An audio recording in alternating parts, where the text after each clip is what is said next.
지난 며칠, 오늘까지 이 땅에는 교황 프란치스코의 방한으로 온 나라가 그 신드롬을 경험하고 있습니다. 아마 이것을 지켜보는 우리 개신교 교인들의 마음은 매우 복잡한 심경이 아닐까라는 생각을 합니다. 부러움도 있고 또 과연 이것을 우리는 어떤 입장으로 바라볼 것인가라는 그런 여러 가지 생각들이 지나가고 있을 것입니다.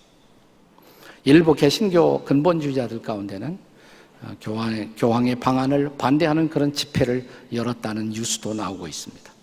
저는 그것은 옳지 않다고 생각을 합니다. 국가가 초대한 손님을 정중하게 예우하는 것이 우리의 도리라고 생각합니다.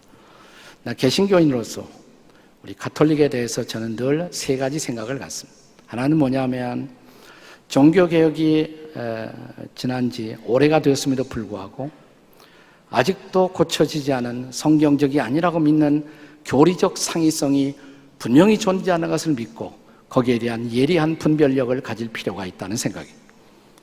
하나 두 번째로 우리가 같은 신앙의 대상을 갖고 있는 한, 성부와 성자와 성령을 믿고 있는 한 한 마음으로 협력할 수 있는 일들을 같이 협력할 수 있어야 한다고 생각을 합니다. 그리고 그분들이 보여주는 여러 가지 일들 가운데서 역사를 통해서 우리가 배우지 못한 또 배워야 할 것들이 있다면 배울 수 있는 겸허함이 우리에게는 필요하다고 생각을 합니다. 우리가 교리적으로 함께할 수 없는 일들에 관한 분별력의 요청, 예를 들어서 이번에 대전에 와서 가진 그 축제의 이름이 성모 승천 축일 이렇게 되어 있습니다. 성모 마리아가 승천한 것을 축하한다는 그런 기념식입니다. 혹시 성경에서 마리아가 승천했다는 기록을 읽어보신 일이 있나요? 네. 이런 대목에 있어서 우리가 함께 할 수 없는 부분들이 분명히 존재하고 있다는 것을 우리는 인정하지 않을 수가 없습니다. 마리아관, 교회관, 또 불확실한 구원관, 여러 가지 면에서 아직도 우리의 마음속에 남아있는 물음표가 분명히 있습니다.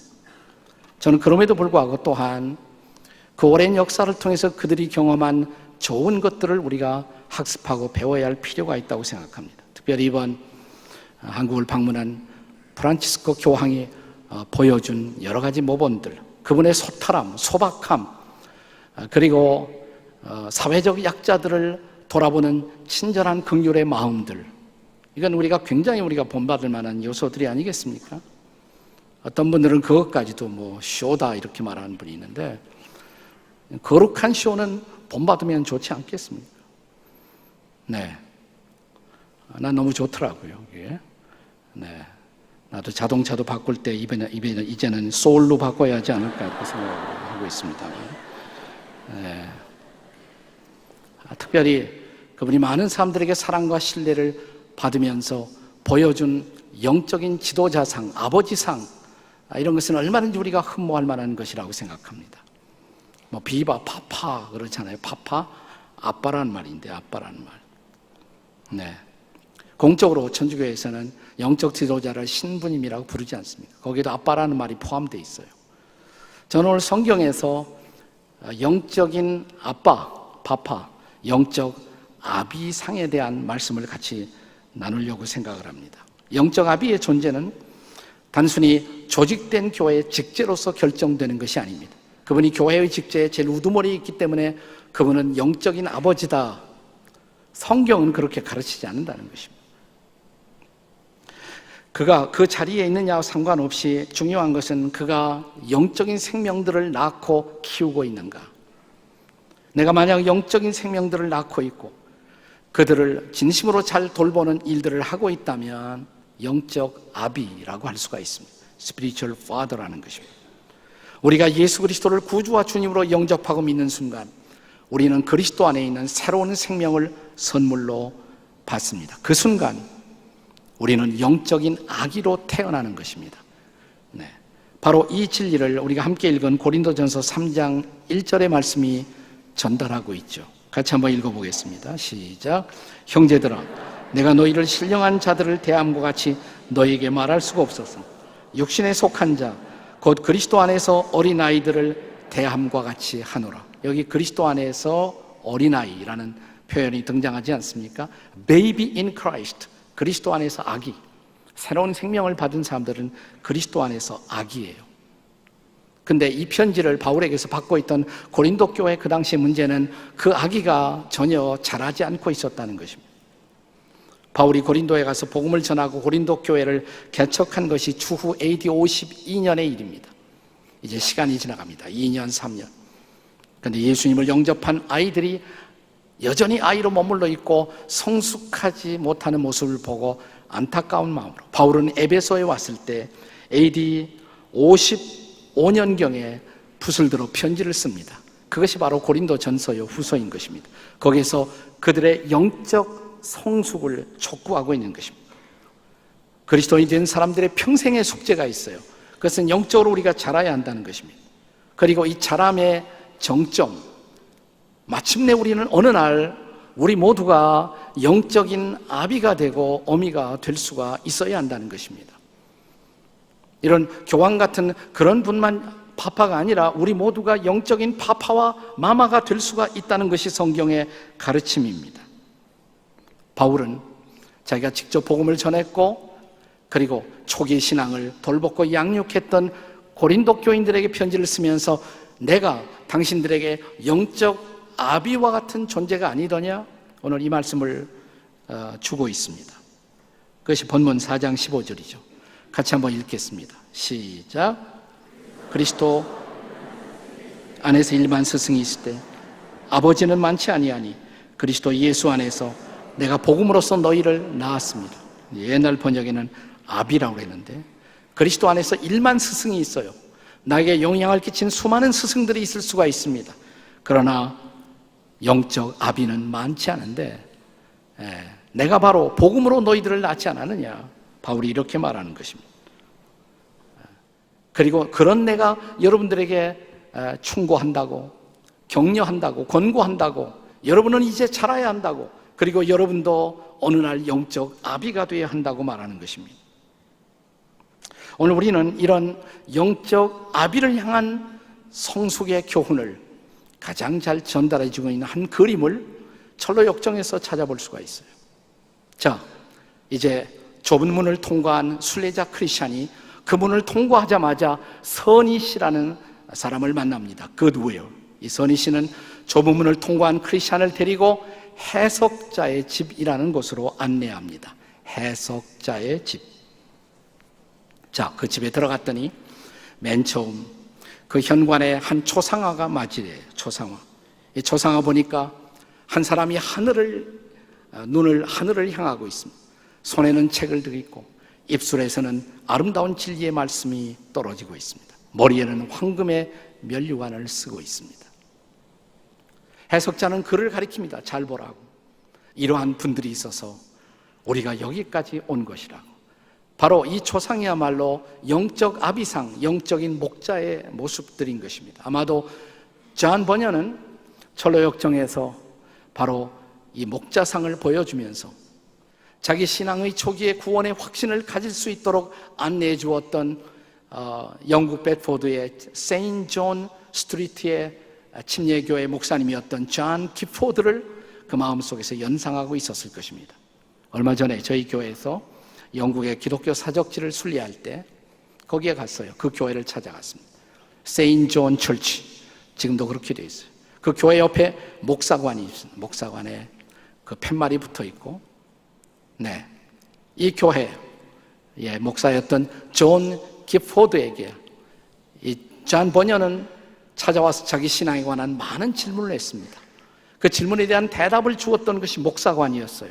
그래서 목사관 벽에 그렇게 원형의 표시가 되어 있고 거기에 쓰이는 말이 뭐냐면 바로 여기서 이 집에서 in this house 이 집에서 존 버녀니 기포드에게 영적인 도움을 받았다라고 기록되어 있는 것입니다. 아마 철로 역정에서 해석자의 집을 그려내면서 바로 이 목사관을 존 버녀는 떠올리고 있었을 것입니다. 그에게 있어서 존 기포드는 영적 아비였던 것입니다. 자, 이런 영적 아비들은 물론 목회자의 역할일 수도 있습니다. 그러나 성경은 영적 아비상을 거기에만 국한시키지 않습니다.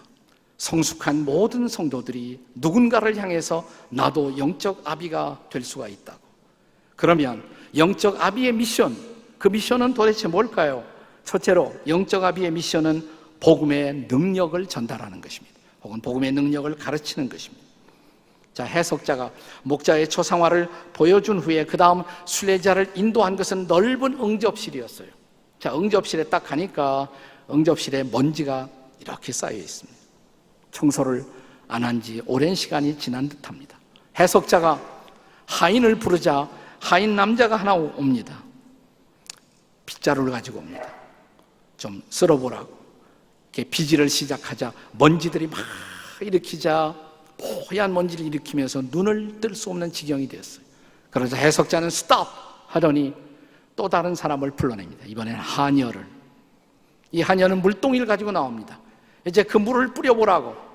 그래서 응접실을 향해서 물을 뿌리자 먼지가 일턴 것이 다 먼지가 깔아앉아요. 그러자 먼지를 걷어냅니다. 방 안은 깨끗하게 되었습니다. 자, 이 광경을 보여주면서 이게 무슨 뜻인지 알겠느냐고 묻습니다.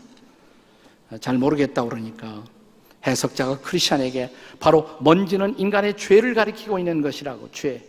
네. 그런데 비질을 하고 있었던 하인은 율법을 상징한다고. 율법은 죄를 드러내지만 그러나 죄 문제를 해결할 수 있는 능력은 없다라고. 그런데 저 물동이를 가지고 왔던 하녀, 저 소녀야말로 복음의 상징이라고 말합니다. 복음의 능력이라고. 우리가 복음의 생수가 우리 마음에 뿌려지면, 복음이신 예수 그리스도, 나를 위해 죽으시고 부활하신 그리스도가 우리의 마음에 찾아오면 우리는 죄 사함을 받고 그리고 그분을 영접하고 그 안에 새로운 삶을 시작합니다. 이것이 바로 복음의 능력인 것입니다. 복음의 능력. 성숙한 아비들이 나를 따라오는 수많은 사람들에게 가르쳐야 할 것, 바로 이 복음의 능력이라는 것입니다. 우리는 기독교를 복음의 능력이 아닌 도덕의 수준으로 저하시키는 것을 경계할 필요가 있습니다. 물론 도덕은 필요한 것입니다. 율법은 필요한 것입니다.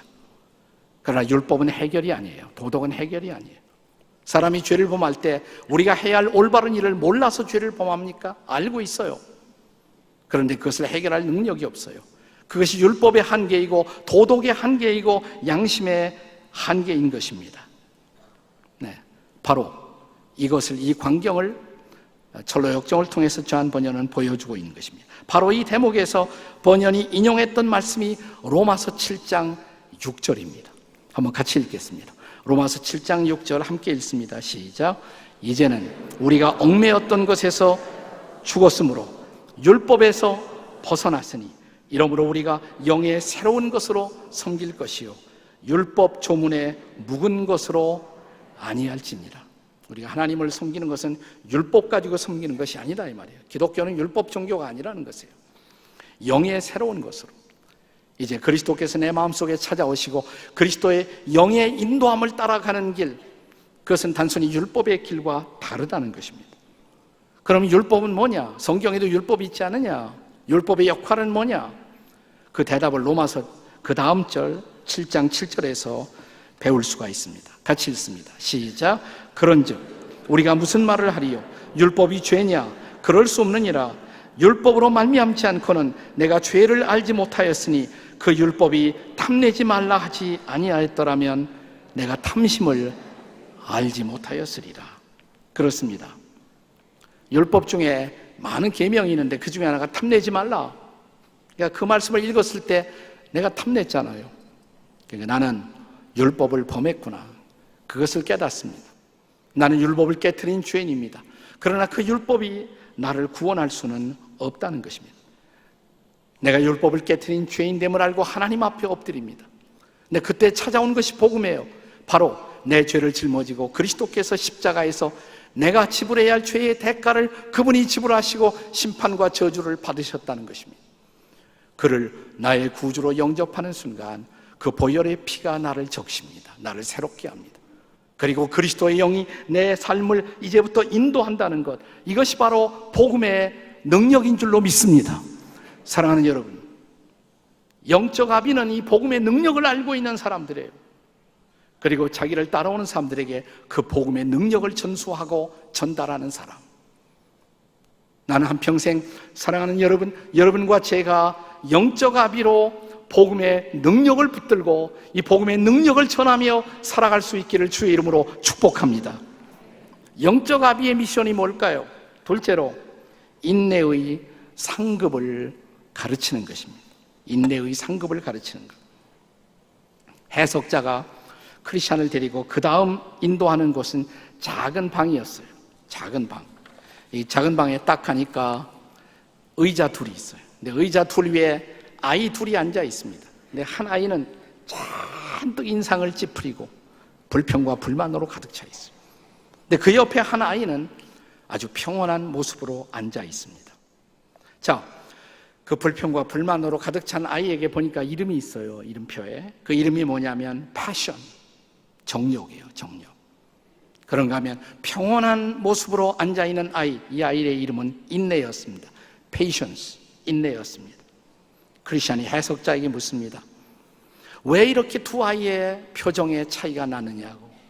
그러자 해석자가 다시 대답을 들려줍니다. 사실은 저 두 아이에게 보호자가 있는데 그 보호자가 내년 봄이면 그들에게 가져다 줄 놀라운 선물을 약속했다고. 아름다운 선물이 내년 봄이면 주어진다. 그런데 저 정욕이라는 아이는 지금 당장 그 선물을 가질 수가 없다는 사실 때문에 짜증을 부리고 불평을 하다 보니까 얼굴이 저렇게 됐다. 그런데 인내라는 아이는 내년 봄에 그 선물을 누린다는 그 소망을 갖고 기뻐하며 저렇게 평온한 모습으로 앉아있는 것이라. 그러면서 해석자는 이렇게 말합니다. 저 정욕이라는 아이는 바로 세상에 속한 사람들. 자, 몸뚱이는 교회 안에 나와 있을지 모르지만 실제로 세상에 속한 사람의 상징이고 모습이라고. 근데 저 인내야말로 하나님 나라의 백성들을 대표하는 모습이라. 자, 여러분과 저의 모습은 어떨까요? 옆에 있는 사람 한번 관상 보세요. 불평, 불만으로 꽉 차 있는 모습이 보이지 않습니까? 옆에 있는 사람. 그러면 정욕이시군요. 한번 해보세요. 다 같이 시작. 네. 평온하세요? 옆에 있는 사람이. 그럼 뭐라고요? 인내이시군요. 인내이시군요. 네. 여러분, 우리가 크리스찬이 된 후 우리가 평생을 걸고 배워야 할 가장 중요한 레슨이 인내라는 것을 보여주고 있는 대목이에요. 인내를 배우기 제일 힘들어하는 것이 저는 한국 크리스찬이라고 생각해요. 우리가 다 예수 믿고 구원 받았지만 그리고도 한국 사람들은 쉽게 이렇게 참을 줄 몰라요. 한국인의 어떤 기질과도 관련이 있는 것 같아요. 이런 유명한 그런 유머가 있잖아요. 어떤 사람이 이런 기도를 했다고 합니다. 자기에게 너무나 인내가 필요해서 하나님 앞에 어느 날 나와서 진지하게 기도합니다. 하나님, 저에게 인내가 필요합니다. 정말 필요합니다. 지금 당장 주시옵소서. 그건 틀림없이 대한민국 크리스찬일 거예요. 네. 여러분, 우리가 하나님의 백성이 되는 순간 성경에 보면 많은 약속들이 주어집니다. 수많은 약속들이 주어져요. 성경은 약속의 책이잖아요. 옛날 약속, 새 약속, 구약 신약, 약속의 책이에요. 어떤 약속들은 우리가 살아가면서 누릴 수 있는 것들입니다. 그러나 성경에 적지 않은 수많은 약속은 장차 우리가 하나님의 나라에 들어가서 비로소 누릴 수 있는 약속들입니다. 그래서 성경은 그것을 영원한 기업 이렇게 부르는 것입니다. 영원한 기업. 그것은 인내를 통해서만 누리고 마침내 얻을 수 있는 상급인 것입니다. 그래서 우리가 크리스찬이 된 후에 우리에게 가장 필요한 훈련이 있다면 그 훈련이 뭘까? 철로역정에 보면 다시 해석자는 이렇게 말합니다. 그것은 보이는 것에 의해서가 아니라 보이지 않는 것에 의해서 인생을 살 줄 아는 훈련, 바로 그 훈련이 필요하다는 것입니다. 바로 이 대목에서 저한 번연은 고린도후서 4장 18절의 말씀을 우리에게 보여주고 있습니다. 한번 다 같이 읽겠습니다. 고린도후서 4장 18절의 말씀입니다. 다 같이 시작. 우리가 주목하는 것은 보이는 것이 아니요 보이지 않는 것이니 보이는 것은 잠깐이요 보이지 않는 것은 영원함이니라. 여러분, 눈에 보이는 것 아무리 아름다워도 아무리 화려해도 아무리 탐할만 해도 잠깐이에요. 잠깐 다 지나가는 것입니다. 그렇게 탐하는 아름다운 외모도 그렇게 갖고 싶은 권력도 재물도 잠깐이에요. 다 잠깐인 것입니다. 그러나 보이지 않는 것이 사실은 영원한 것이라고. 믿음이라는 것은 바로 보이지 않는 그 가치를 붙드는 것, 그것이 바로 믿음이에요. 자, 그래서 믿음의 본질을 히브리서 기자는 어떻게 설명합니까? 우리가 잘 아는 히브리서 11장 1절, 다 같이 시작. 믿음은 바라는 것들의 실상이요 보이지 않는 것들의 증거니. 자, 그 믿음이 가져오는 놀라운 결과, 이어지는 말씀, 우리가 잘 아는 히브리서 11장 6절입니다. 다 같이 시작. 믿음이 없이는 하나님을 기쁘시게 하지 못하나니 하나님께 나아가는 자는 반드시 그가 계신 것과 또한 그가 자기를 찾는 자들에게 뭘 주세요? 상 주시는 이심을 믿어야 할지니라. 믿으십니까? 네, 믿음으로 그 보이지 않는 가치를 붙들고 앞을 향해서 나아갈 때 마침내 놀라운 상급을 예비하신 하나님. 그렇습니다. 천국은 바로 그 궁극적인 인내의 상급으로 누릴 수 있는 선물, 기업, 그것이 바로 천국인 것입니다. 그러므로 영적 아비들이 붙들고 살아야 할 가치, 바로 이것은 인내의 가치인 것입니다. 네, 내가 신앙이 성숙한다, 그리스도 안에서 내 신앙이 자라났다, 내가 처음보다 훨씬 더 잘 인내할 줄 아는 것, 기다릴 줄 아는 것, 그리고 우리가 양육하는 나를 따라오는 사람들에게 동일하게 그 영원한 나라를 바라보고 인내할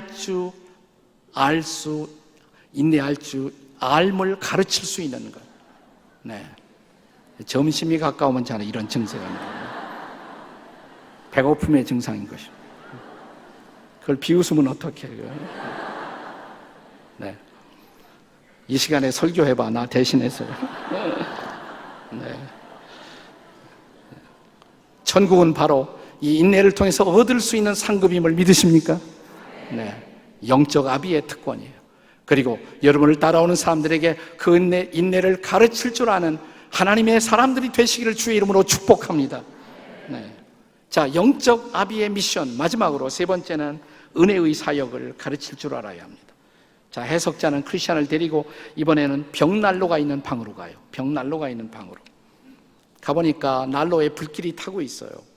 근데 누군가가 자꾸만 물을 끼얹어요. 물을. 근데 놀라운 사실은 그럼에도 불구하고 불이 꺼지질 않아요. 이상한 일이다. 그 벽난로 뒤로 돌아가 보았더니 누군가 다른 사람이 그 뒤편으로부터 기름을 계속 붓고 있어요. 이게 무슨 뜻입니까? 해석자가 다시 대답을 합니다. 자, 저 불길을 끄기 위해서 계속 물을 퍼부어대는 저자가 바로 사탄 마귀의 상징이라고. 우리 마음속에 그 불길을, 신앙의 불길을 계속 끄고 있는 자, 사탄인 것입니다. 마귀인 것입니다. 그러나 그럼에도 불구하고 불길이 꺼질 수 없었던 것, 누군가가 계속 기름을 붓고 있습니다. 누굴까요? 그리스도죠. 그게 바로 그리스도입니다. 여러분, 그리스도라는 말, 히라보의 크리스토스, 영어의 크라이스트, 그리스도, 그 뜻이 기름 부음을 받은 자잖아요. 기름 부음을 받은 자. 예수님이 이 땅에 오셔서 메시아로서 병든 자를 고치고 죽은 자를 살리고 눈먼 자를 보게 하고 그리고 영원한 나라로 우리를 인도할 수 있었던 메시아의 놀라운 사역, 그것은 바로 그가 하나님으로부터 기름 부음을 받았기 때문에 가능할 수 있었던 사역이었습니다. 사도행전 10장 38절을 읽어보세요. 다 같이 읽겠습니다. 시작. 하나님이 나사렛 예수에게 성령과 능력을 기름 붓듯 하셨음에 그가 두루다니며 선한 일을 행하시고 마귀에게 눌린 모든 사람을 고치셨으니 이는 하나님이 함께 하셨습니다. 아멘이십니까? 기름 부으심이 주님의 사역의 비밀이에요. 그렇게 메시아의 사역을 이 땅에서 이루신 바로 그분, 이제 십자가에 죽으시고 부활하시고 승천하시고 하나님 우편에 앉아 계신 그리스도, 그는 지금 어떤 일을 하실까요? 그는 하나님 우편에서 지금 이 땅에서 곤고한 삶을 살고 아직도 신앙의 여정을 걷고 있는 여러분과 저에게 기름을 붓고 계시다는 사실입니다. 나는 여러분이 그 기름 부음을 받으시기를 주의 이름으로 축복합니다. 저한 번연은 해석자를 통해서 다시 이 대목에서 바울 사도의 유명한 고백, 고린도후서 12장 9절의 고백을 소개하고 있습니다. 같이 읽겠습니다. 시작. 나에게 이르시기를 내 은혜가 내게 족하도다. 이는 내 능력이 약한 데서 온전하여 짐이라 하신지라. 그러므로 도리어 크게 기뻐함으로 나의 여러 약한 것들에 대하여 자랑하리니 이는 그리스도의 능력이 내게 머물게 하려 함이라. 바울은 내게 약함이 있었다고 말합니다. 잘 아신 대로 바울에게 육체에 가시가 있었어요. 자기를 찌르는 고통스러운 가시. 아마도 고칠 수 없는 어떤 질병이었을 것입니다. 그것을 고침받기 위해서 그는 하나님 앞에 나와서 결사적으로 몇 번 기도했다? 몇 번? 답을 가르쳐주고 있잖아요. 이렇게. 네, 3번이나 기도했어요. 그러나 그 가시는 옮겨지지 않았습니다. 그 병은 그대로 있었습니다. 그러나 바울은 하나님이 나를 응답하지 않았다고 말하지 않습니다. 그럼에도 불구하고 주의 은혜는 내게 좋겠다고 말합니다. 왜 그랬을까요? 그가 기도하기 때문에 얻을 수 있었던 응답은 가시가 옮겨진 것은 아니지만 그럼에도 불구하고 그는 마땅히 해야 할 일을 다 했어요. 마땅히 해야 할 일. 전 세계를 3차례, 4차례씩 다니면서 복음을 전하고 교회를 개척하고 그리고 세상을 바꾸는 놀라운 일을 완수했습니다. 왜요? 그리스도의 능력이 그에게 머물고 있었기 때문에, 다시 말하면 그리스도의 기름 부으심이 그와 함께한 것입니다. 나는 동일한 주님의 기름 부으심이 여러분의 인생 속에 함께 하시기를 바랍니다. 이것이 바로 은혜의 사역이에요. 은혜의 사역. 그 은혜의 사역을 경험하고 또 그 은혜의 사역 속에 다른 이들을 붙들고 세울 줄 아는 사람, 그것이 바로 영적 아비의 모습인 것입니다. 이 은혜의 사역이 없다면 우리들의 전도, 우리들의 미션, 우리의 선교는 다 헛된 것이 될 수밖에 없어요. 이번 여름철 열심히 단기 선교도 하고 전도도 하셨는데, 내가 전도했던 사람들, 그들의 신앙이 보존될 수 있다고 믿을 수 있는 것은, 그분이 정말 그리스도를 영접했다면 그 안에 그리스도께서 계속 기름을 부으시고 그 영혼을 지킬 것을 우리는 믿습니다. 이것을 옛날 우리 신앙의 선배들은 성도의 견인의 교리, 제대로 믿은 사람은 끝까지 인내하고 그 믿음이 지켜질 수 있다, 견인의 교리라고 불렀어요.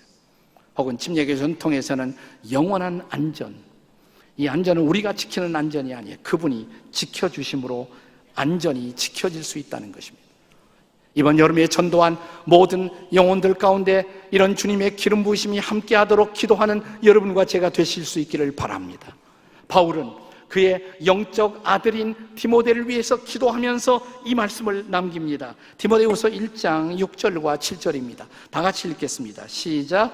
그러므로 내가 나의 안수함으로 네 속에 있는 하나님의 은사를 다시 부릴 듯하게 하기 위하여 너로 생각하게 하노니, 하나님이 우리에게 주신 것은 두려워하는 마음이 아니요 오직 능력과 사랑과 절제하는 마음이니, 하나님께서 그 마음 속에 은사를 부릴 듯하게 하시사 하나님의 능력, 하나님의 사랑, 하나님의 평안, 하나님의 절제 가운데 살아갈 수 있기를 구한다고.